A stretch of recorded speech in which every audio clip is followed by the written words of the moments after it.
welcome back to World Crisis Radio. It's the 3rd of October.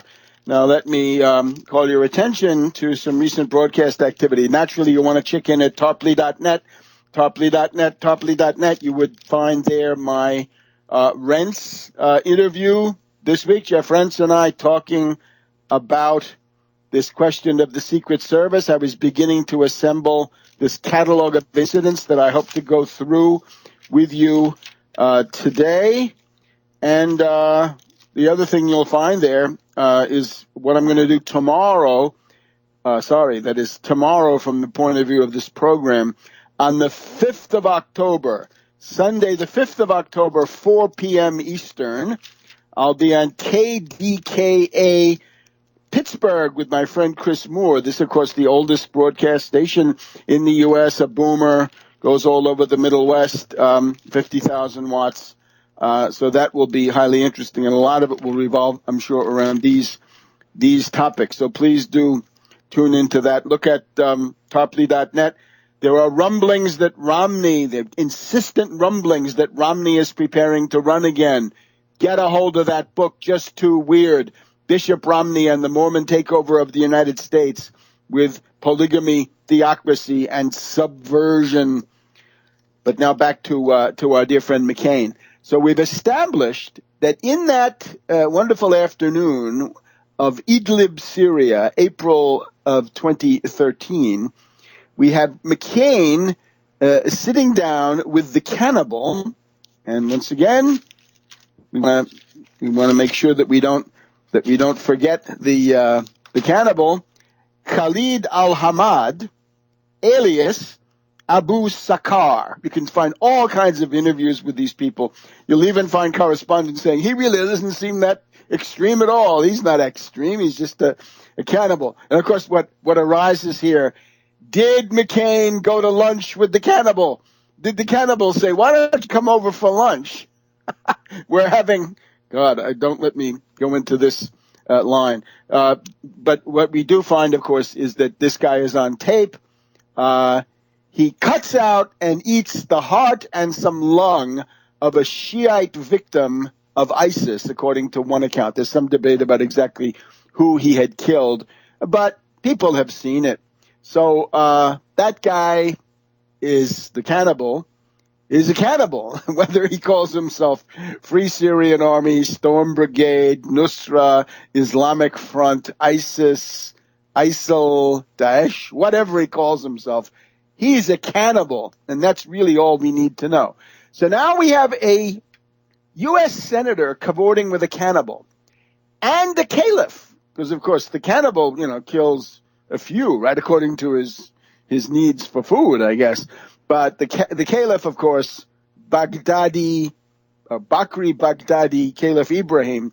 Between McCain and the cannibal, we have the caliph, and then we have another guy standing in the door. He's just a kidnapper. There were two people at this meeting, according to our research, two people who were involved in kidnapping 10 Shiite religious pilgrims that they accused of being from the Revolutionary Guard of Iran.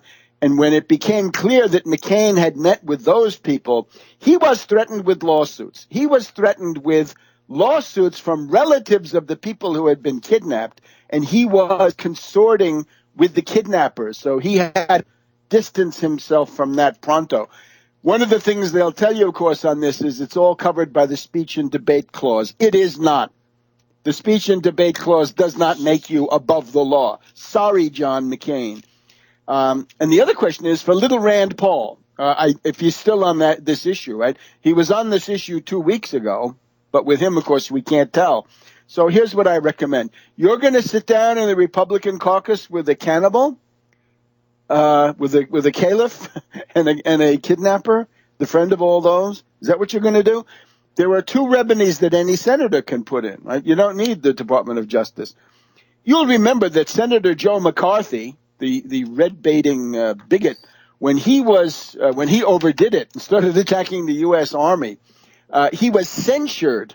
The Senate voted to censure him. It basically says the Senate gets together and condemns, the behavior of one of its own members. Good.